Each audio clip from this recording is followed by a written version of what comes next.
Hey, what's going on? Welcome along to episode 81 of the Strategy and Conversions podcast with Jamie and Mark. Now, Mark, we're banging straight into this episode after we just recorded the last one, right? So we looked at growth versus scale. We covered quite a bit on the growth side. Scale obviously has so many different layers. Now, in the last podcast, I mentioned that sometimes you get companies that have investors or entrepreneurs start up and they put money into something to kind of grow it quickly in order to scale. Now, it doesn't necessarily mean that they scaled up themselves. It could mean that they look to sell it at that time, right? So they always start off with that kind of goal of, we're going to look to grow this business to a certain amount, and then we're going to sell it before we scale. That to me is what we're going to cover a bit on today, is that stage of scale. You know, so is it like you're going to scale it yourself? Like, if that's the case, why? You know, or are you building to exit? You know, are you looking to sell? You know, and stuff like that. Are you even going through a period where you're looking to kind of have that growth into scale, where you are looking at that exit because it's coming up to retirement or whatever it is? You know, or is it a case of you haven't even thought about that? Yeah.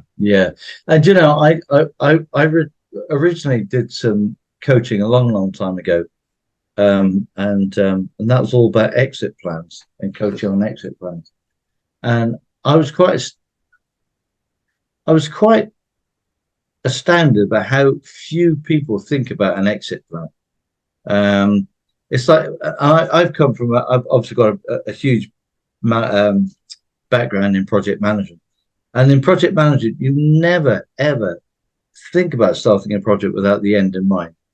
And business is a huge project, really, and the project is the project is whatever you want it to be, but really it's ultimately creating the lifestyle or creating the something that you want. And it does come down to lifestyle, whether you are on your own, or whether you have a big sort of, you want to scale it to a multi-billion-pound business, as this lady wanted to do, and then sell it. It's going to create a certain lifestyle, whatever that lifestyle you want to be. So business is always a vehicle, and like any vehicle, will eventually come to an end. And it could be that you have it that your exit strategy is that I'm going to build this to a certain level, bang, bang, bang, and then I'm going to sell it, and I'm going to live happily ever after, wherever, you know, whatever. Or it could be I'm going to get to this level, and then I'm going to franchise it, where you stay as a kind of more of a backseat partner, but you're just taking the franchise fees. Or it could be that you get to this certain level, and then your family will take over or become a family legacy business or whatever. So there's different exit plans. But I noticed so many businesses, and one that we saw yesterday. Have you thought about an exit plan? No, I haven't thought about an exit plan. I just want to live comfortably.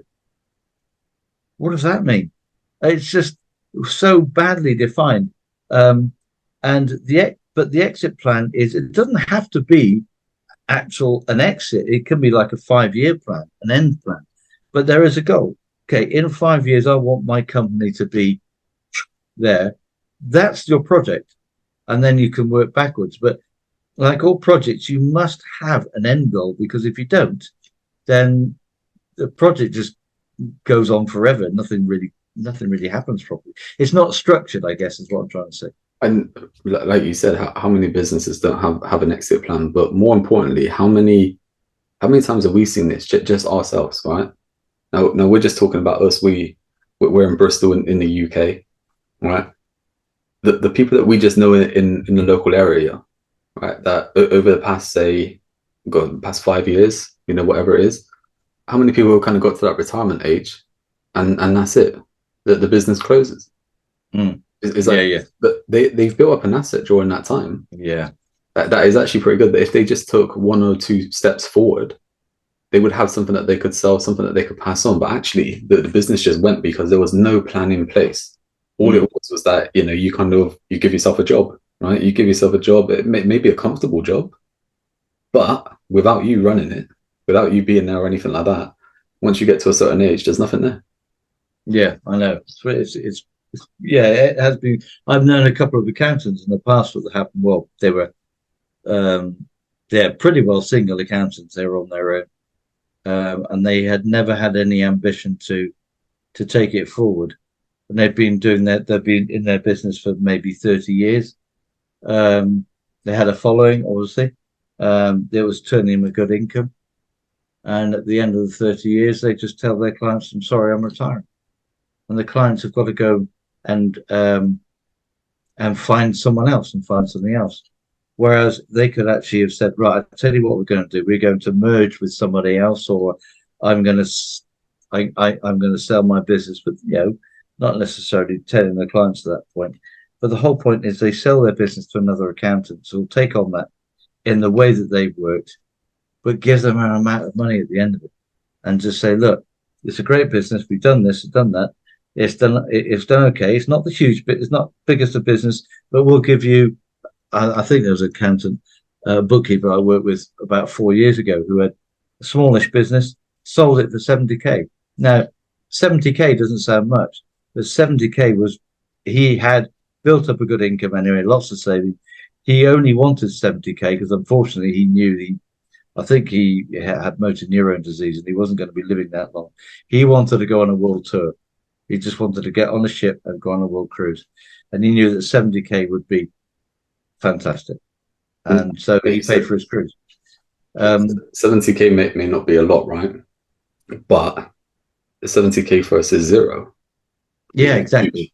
Because if you would have just let it just go, and that there, I mean, there are certain businesses where you get a book of business, so anything in kind of finance, financial sector and stuff like that, you have a book, you have a client book that you could sell on somewhere else, right?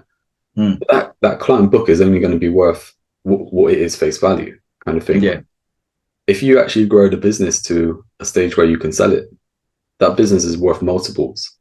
Yes, that's right. There's lots of different things within there that you can obviously really make count. And that's what happens when you look at people who are looking to scale, is that these businesses that have grown to a certain level actually become attractive to the people who want to scale. Because as much as you kind of look at growth, is that you might be like, you take an accountant, for example, right? Like paying 70K for a book of clients. I don't know how many clients that works out, right? But first is the acquisition of getting that amount of clients. 70K is a steal. Yeah, it is. So growing and scaling by acquisition, it is actually a real cost-effective way to do it if it's done right. Yeah, and in this case, this guy was a distressed seller. He wanted to sell. He'd been recently diagnosed, and the prognosis wasn't fantastic. So he just wanted to sell, get rid of it. Now, if he thought about it and about how much those clients were really worth, and the constant annual income they gave, other products that could be sold to them, other things that could be, consultancy could be in there, all sorts of things. But that could have been that. If he thought about it longer, he probably could have got more. But he just wanted to sell for speed.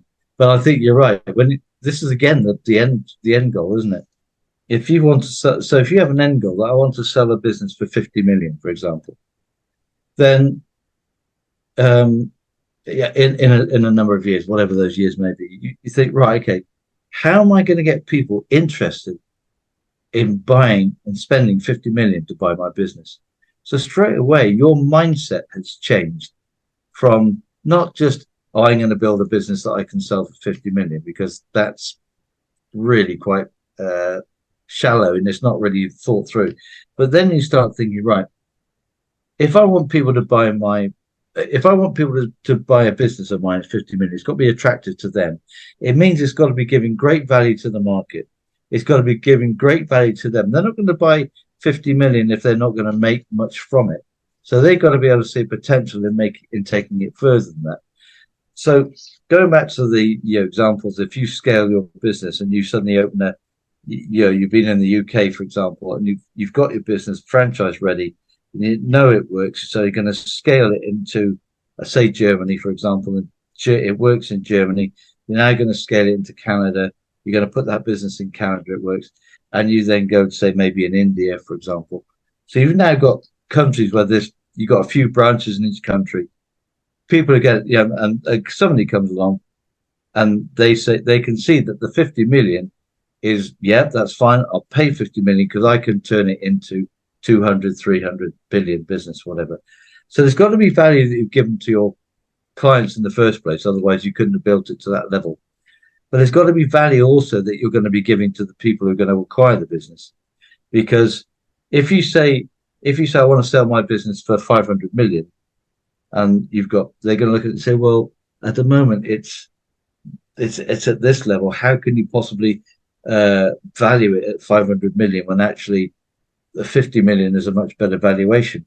I mean, you all you got to do is listen to the things on Dragon's Den, and they'll tell you about the valuation of the company. How could you possibly value your company at that when you've got only these things going on?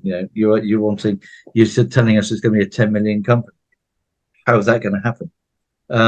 So it's that kind of idea is that when you're going to sell it, it still has to be useful that someone else can whoever buys it can then take it from wherever you are now, and again maybe quadruple it, 10 times it, whatever. But the possibilities there as well. So lots of factors to think about.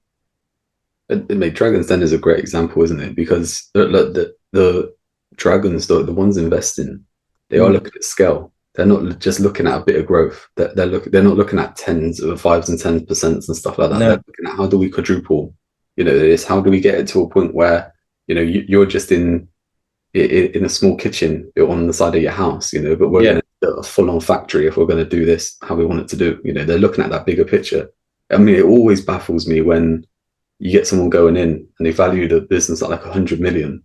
And they get into the financials, and it's been losing 200k a year for I know. You're like, well, where is this valuation coming from? But that's even here and all that. But that kind of thing of scaling with by acquisition, I mean, it can happen in a lot of different ways. Also, is that it can happen in a way where it's a bit like a roll up, and the roll up meaning like with the accountants is that you might have an accountancy practice, you might buy another kind of 3 or 4 accountancy practices that.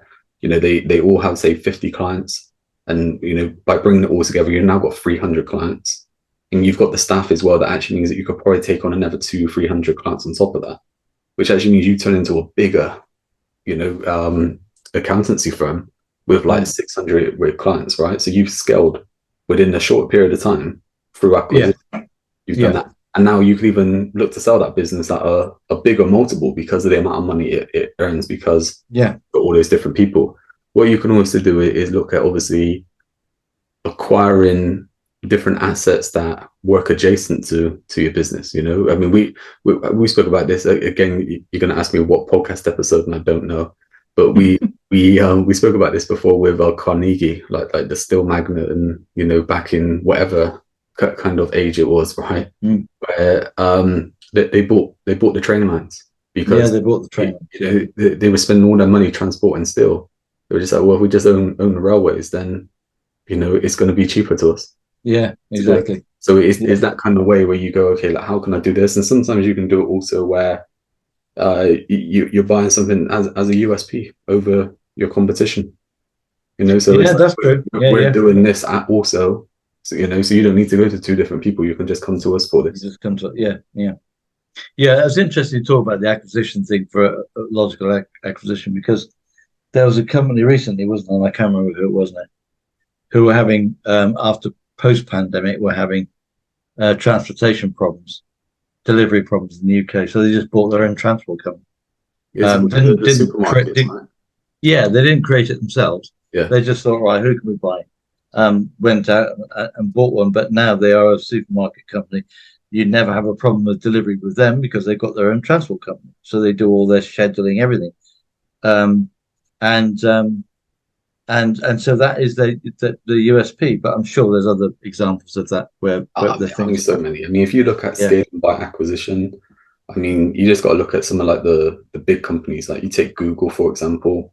Take Facebook, take Microsoft. I mean, take Google for a classic example, right? They come out with a search engine. It goes phenomenal. Lots of people doing it. they look at, okay, how do we add stuff onto this? Right? Mm. They buy YouTube, right? Yes. Like Yeah. massive amounts of money and stuff like that, right? But also when they decided, look, we could run ads. If we had an ad platform, we could earn a lot of revenue from Mm. this. They didn't just create their own ad platform; they purchased one. Yeah. You Yeah. know, they scaled that way. All of a sudden now, from a search engine, you know, and I know they got stuff, but behind the scenes that obviously whatever things they focus on, but from a search engine to having a video platform to having an ad platform that they didn't create themselves. Yeah. Yeah. They just did it like that. And the same with like Microsoft, for example. Microsoft, it didn't have any, it didn't have the software. You know, it licensed the software to begin with, made a bunch of money, and then purchased the whole kind of company that made Yeah. made the software, and then purchased the people that made the kind of machinery and the infrastructure to grow to a point where they basically just dominated the market through acquisition. They scaled quickly. No one could catch up with them because they had everything they needed. Whereas you Mm. couldn't do that for other people. And it's like, you even got a look recently with, I don't know if it's a good investment or not, but you look at Elon Musk with buying Twitter. You know, I mean, that Yeah. was a phenomenal amount of money. I don't know.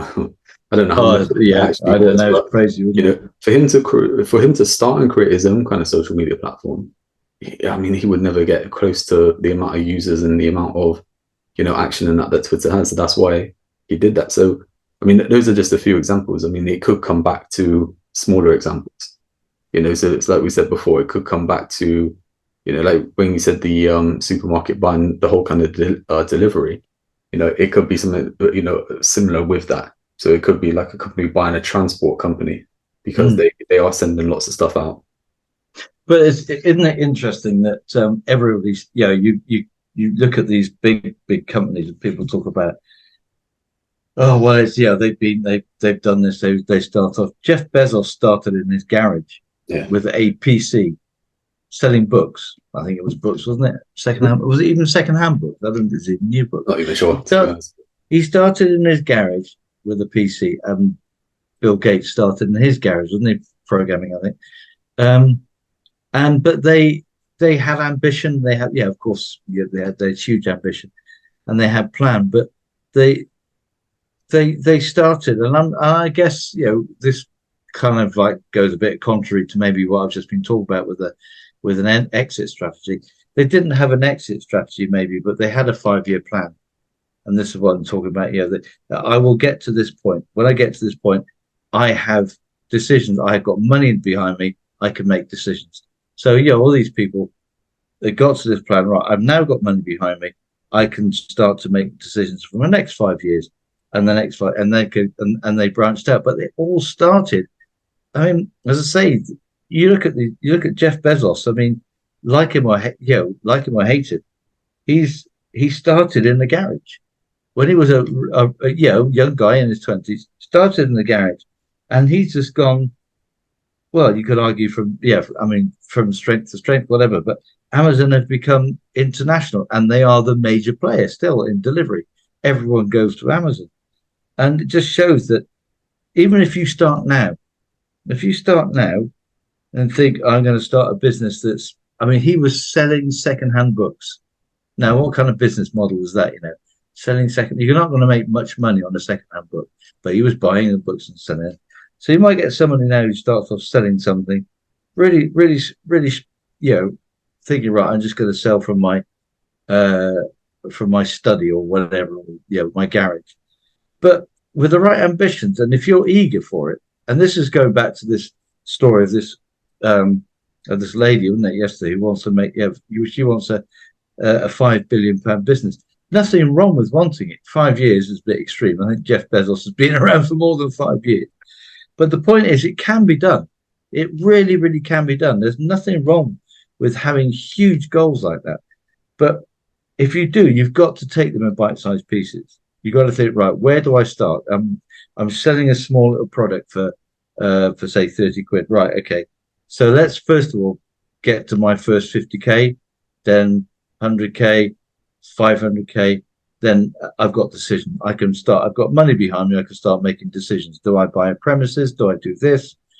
Do I branch out of that? What can I acquire? And that's the whole thing, isn't it? It's just that the money behind you gives you the options and the choices you can make decisions on. You can make bad decisions or good decisions, but the point is you can't make any decision when you haven't got that kind of cash. So when you start your company, you've got to have that end goal, if you like, that plan. And I'm going to get to this point because then it could be the stage where I've got more decisions I can make. And like we said, you can start acquiring things, and as Amazon has done, and Microsoft and Carnegie did, and all the rest of it. There's just that you can grow and scale quite well through acquisition, as long as you know what you're doing and you have your business already scaled to the extent that it's all working fairly smoothly. I think with Amazon's model of books, I can't remember what he went into next, but that model obviously worked. To a certain extent, actually, like I was going to say that there's a real interesting story with Amazon, is that when it went through stages of growth, they were actually spending more money than what they were making, right? Which actually goes against like any kind of business model that we would talk about, stuff like that, right? But what happened is that before they went through stages of growth, they acquired different companies that were income producing companies. So for a long period of time, Amazon had a web hosting company, AWS, Amazon Web Services. Oh yeah. And that produced like X amounts of millions, 100 millions, billions, whatever it was. That there funded the growth of the marketplace. Oh, okay. Within Amazon, right? So it's like the model there with Amazon obviously worked, but to scale it fast, they needed money from other sources. So they needed other sources, And I was just doing a quick calculation there. I mean, I think there wasn't enough zeros on the calculator to do it, right? But I was just working out that thing, like you said, if you're selling a 30 pound product and looking to make billions, it's like you need to be selling something like 20 million customers a year. I mean, that's I mean, my math might be off on that, but I mean, it could be less, right? But it's just that kind of thing, right? I mean, even if you put that down, even if you looked at that being, on a lot smaller scale, even if you just said it's 2,000 customers a year, it's still like you're not just going to open up tomorrow with 2,000 customers coming in. It has to be levels of moving up, and at some point, you're going to have to go through those scaling levels. And those scaling levels mean that are you going to be purchasing different things that you need?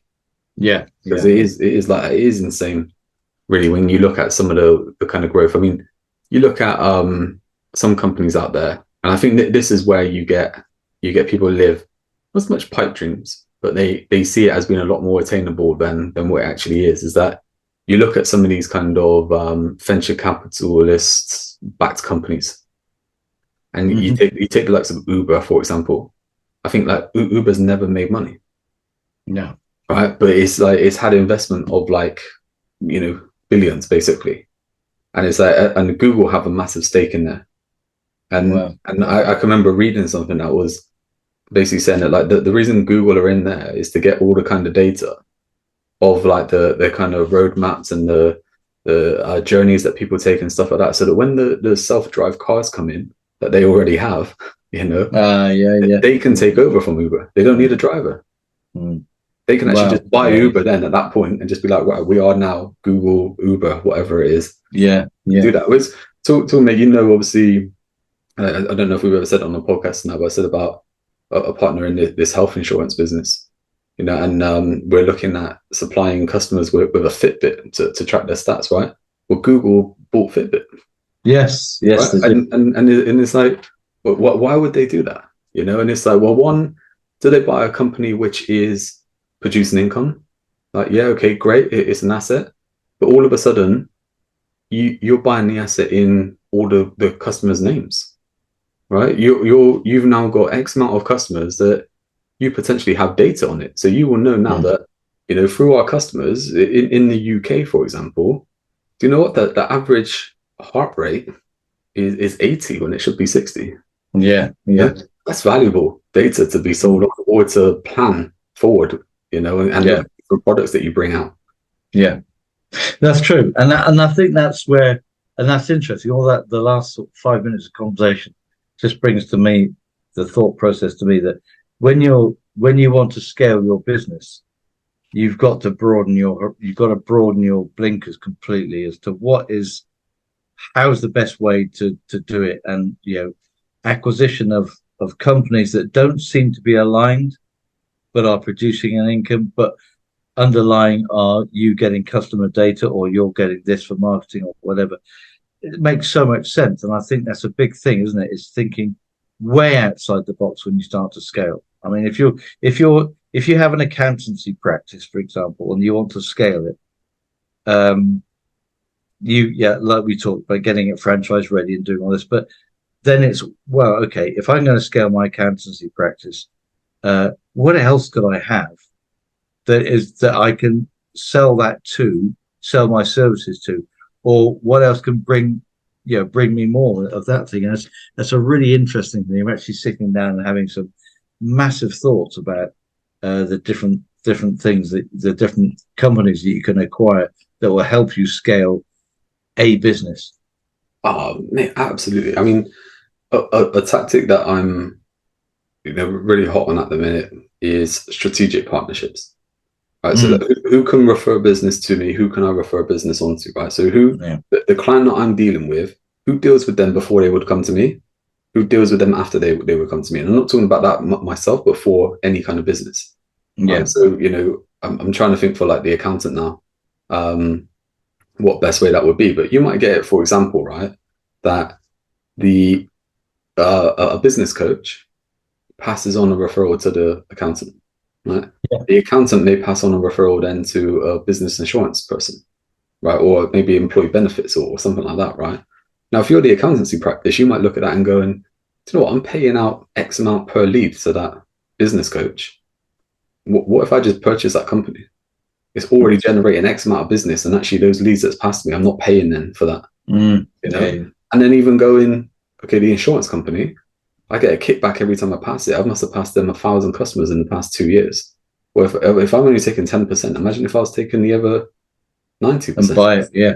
Maybe I should buy that as well. And it's like, not saying that you would definitely do that. I'm not saying your accountancy practice would have the money to do that. But if you're looking to scale into adjacent markets and look at something where it adds value to the business, you look at before and after. Well, yeah, who's got the client before? Who's got the client after? And then you potentially have it in a bit of a circle, right? We just keep passing it around to back to you. That's a massive bit of learning there, isn't it? About thinking about that, as you say, strategically thinking. I mean, that's phenomenal, because I know from my point of view, it has occurred to me, but for so many people listening to this, are going to say, look, you haven't got to just concentrate on what you're doing. It's knowing what happens before you get that referral and after you get that referral. Why not think about, as you say, if you get a small amount, why not think about buying it, because you can get the whole amount? Is it feasible? Would you know how to run it? All those kind of things come into mind. But until you start thinking that way and really thinking outside the proverbial box, then you may actually be jeopardizing the whole scaling thing by you being there. By you doing the thinking for scaling may not be the best person to be thinking about scaling.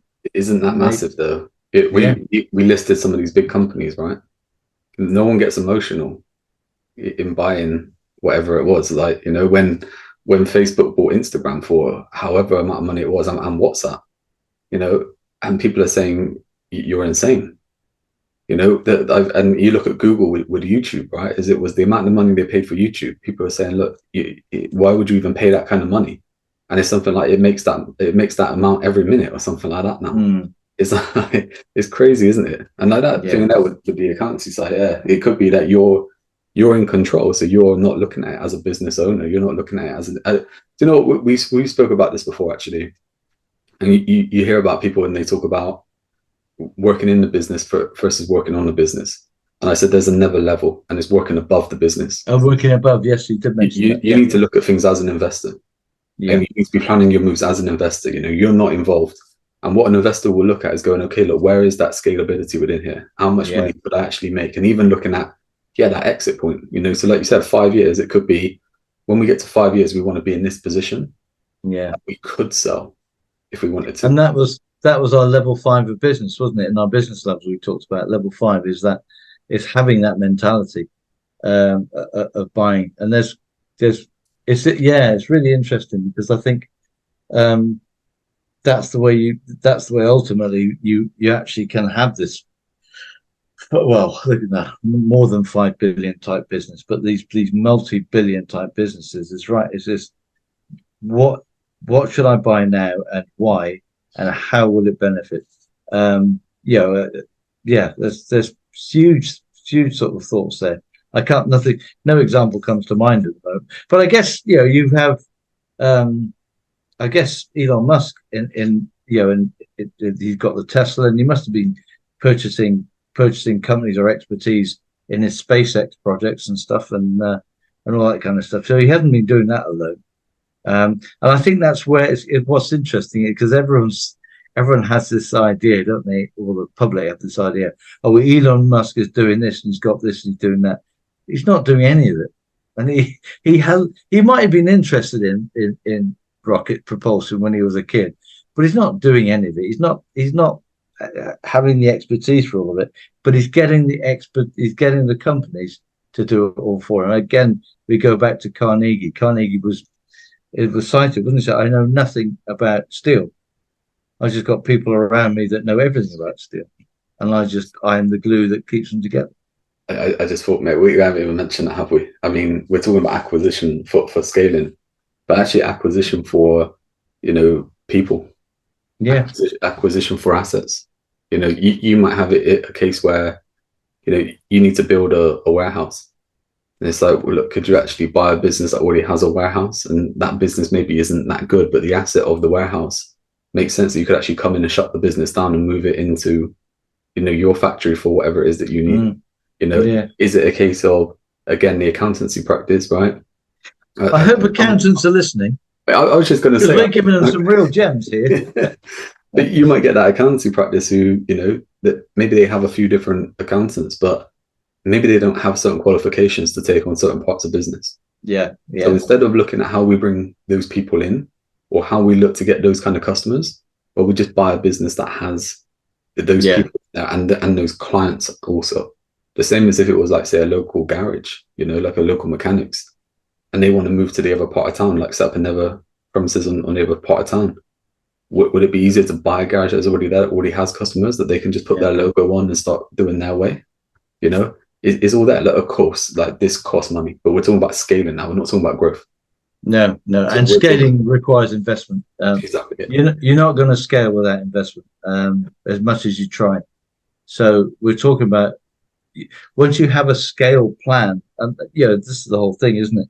Once you have that, you've created your franchise-ready company, so it's really working smoothly, and you can scale it. And you're not going to just scale it by the money you've got in your business. You're going to go to an investor, capital investor, and say, look, these are my plans. Do you want to buy into them? And of course, you're going to have to give away some of your company, but that's the way you're going to scale.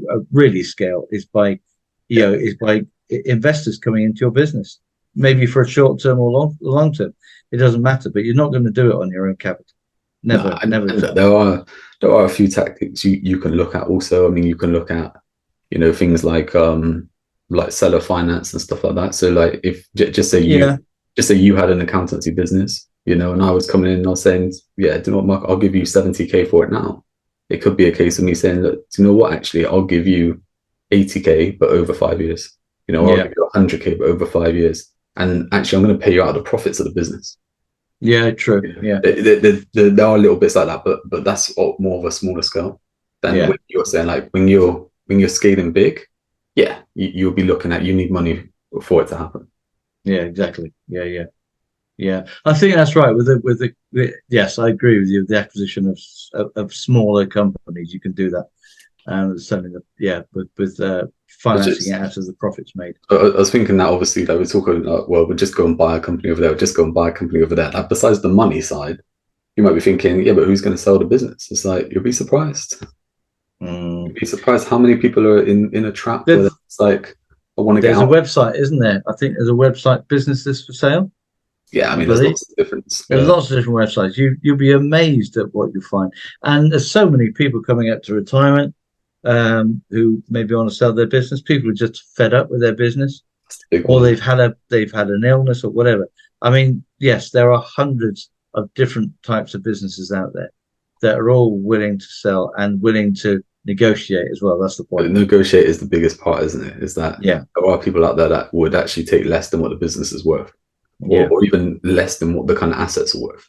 You know, there's a big part of that also. You look at Warren Buffett, you know, who the biggest kind of investor ever, right? He's just like he God when it comes to investing. I mm, remember reading about but for a certain period of time he focused on he called it like the end of the cigar investments or something like that, or cigar butt investments. all And what it right, actually meant is that the business is run into the ground, right? There's no business there. There's no way for it to come back. But actually, he could go in and take over that business and sell the assets that are in there for more than what he bought it for. And that's how they made a lot of money to have the money to then invest and stuff like that. Because you might get something like, say, a fabric um, sort of factory or something like that, right? It's not making any money. It's losing money all the time, right? The owners just want to get rid of it, right? Someone comes along and just offers them next to nothing to buy it. Yeah, of course I would. Well, if we just close it down and we sell all the machinery, well, if the machinery mm. is worth 2 million and you've bought it for 100 grand, yeah, Yeah, yeah, that's yeah. very true. Well, Yeah, yeah. why wouldn't someone just do that themselves? Well, because they're hemorrhaging cash. They don't have it. They don't have it, and they haven't got. And that's the thing, isn't it? Again, when we've spoken about this in different things, when your business is going through hard times, you're hemorrhaging cash. You don't think clearly. Mm. You don't think clearly. You don't think openly. You just you've had enough. You kind of you've closed the doors closed down because you decided that you're not going to take it any further, and because the doors closed down, you just want to get rid of it. Whereas the the way out could be just behind the door that you've closed, but someone else sees that, comes in, and they buy it. That is, I mean, that is the thing, isn't it? Is someone just having that different view, someone having, Mm. just a more educated view. We come back to that sophistication gap and stuff like that. It's a great time just to plug us, right? And just say, look, if you do Yeah, want to have a absolutely. chat, Yeah, get in yeah, touch, strategyandconversions.com. Check out Momentum Builder, anywhere where you're watching or listening to this, leave a comment, give us a like, give us a share, put someone in touch with our podcast who can help them and stuff. We yeah, do this for you. So yeah, anything you can do to help us is always appreciated. But yeah, I mean that kind of thing, isn't it? Like not being able to see the wood through the trees, sort of thing. Is yeah, that yeah, it is that thing, isn't it? It's just sometimes you get so hung up inside that you're just like, there's no way out of this. When and someone then, it may sound bad to say, okay, look, someone may take advantage of you, right? Where they may give you less than what the business is worth in that, but for you to remove that headache, yeah. That's right. sometimes you don't even want paying for that. Sometimes you just want to move away, Just want to move away from it. Yeah, and that's when you said about people who are fed up. Like, we've spoken about it before. Like we've known people that they've grown their business to a level that they don't like their business anymore. yeah, yeah. And they've had enough. Yeah, yeah. And they said they'd rather just Absolutely. sell up or shut down and go back to doing whatever it is they were doing. Yeah, yeah. I know and it's heart. It must be heartbreaking for the people in that position because they've worked on it all their lives. I remember hearing about people in the pandemic who were, in tears because the pandemic was, so they said, forcing them to shut down their business, and they worked on it for years and years and got to this point, and all of a sudden the pandemic shut it down. But that's the time when that's the time when which is the worst for trying to think outside the box. Mm. And this is like we were saying before in different end games and plans, wasn't it? Is that you need to have, if you start thinking about contingencies when your business is going well, and you think, what happens if everything shut down tomorrow? What will I do? If you start thinking about it then, when your thinking is really clear and open, you start giving yourself scenarios and sort of thought process, and you're thinking in a position there where you don't really care because your business is running really, really well. You don't think it's ever going to happen. But the point is, once you've laid those ground rules and you've made that, you've started thinking about disaster plans, is what they call. The whole disaster plan is, if this happened, what would we do? When the disaster does strike, not always does it happen, but if it does strike, you suddenly think, I've got my plans here. I know what I need to do. You see it coming, you think, right, we can put we got a plan for either plan A, plan B, whatever, but I can start putting this in process now because the poo has hit the fan kind of thing.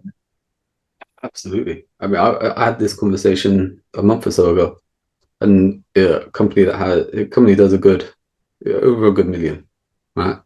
And over the years, a lot of the relationships with clients and stuff like that, and the kind of lead generation channels and stuff like that, have come through a key member of staff.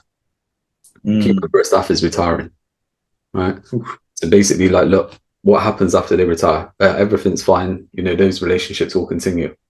Okay, what if they don't? Yeah. And it's not to put doubt into someone's mind, and it's not to put to scare people into taking a service or something like that. It's just more about thinking. It's just going, what if it doesn't happen that way? What else will you do? Because doesn't it make sense to just have that ready, or to even start doing something that actually you reduce that risk? Yeah.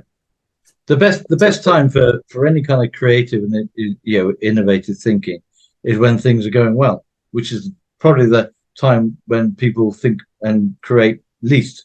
When things go well, because they just think, they sit back and enjoy the ride. Oh, this is really good, and that's the time almost where you need to be working harder, not on your business, but thinking about your business, above your business. Right? If this happens, which is, and we all know in business, I think this is also a problem that a lot of business owners don't realize, is that Jim Rohn always says businesses are like the seasons. You'll get your summer, but then you'll get your autumn, and all of a sudden your winter will come down, and you'll think, whoa, what's just happened? And eventually you will get a spring, and you'll get a summer again, and it all works in cycles. But so when things are going really, really well in the summer, and you think, this is brilliant, know that things are going to change. Winter's going to come, and that could be really horrific. It may not be too bad, like it might be a bit wishy-washy, like a lot of the UK winters, or it could be like a Canadian winter when bang, everything shuts down. So you've got to think about those things, because those things are likely. If you had a business for any number of years, you'll have been through it already. You'll have seen it happen, and I've seen it happen, and I think many others have. So when you start out in business, it's very naive to think it's just going to get better and better and better, because it always goes in that. It is a roller coaster, isn't it? Unless you plan properly, and you put the right infrastructure in place and stuff like that. But listen, Mark, we'll look to wrap things up here on this one. Okay. I'm just thinking, we spent a lot of time obviously talking about scaling and that kind of scale. In the beginning, we kind of mentioned getting to that level where someone will buy you. Yeah, they will buy your company. Maybe the next episode we'll talk about getting to that stage. So as much as we talk about stuff through growth, it's like, look, what would actually be appealing to someone coming in to buy you? Is it just about how much money you make, or is it the processes and all this kind of stuff? So we'll get into that in more detail. But for this one, is there anything you want to summarize? Anything you want to add in? I just think it's just that whole. I mean, you've opened my eyes a lot as well in this episode. It was just about the whole that scaling through acquisition of companies that may not be related to the business you're in, but are complementary to the business you're in. I think that's a really big thing to think about. Awesome, mate. We'll wrap things up on that one then. Yeah. Well, okay. It's always been a pleasure. Yeah. Cheers. Thanks for watching. See you next time.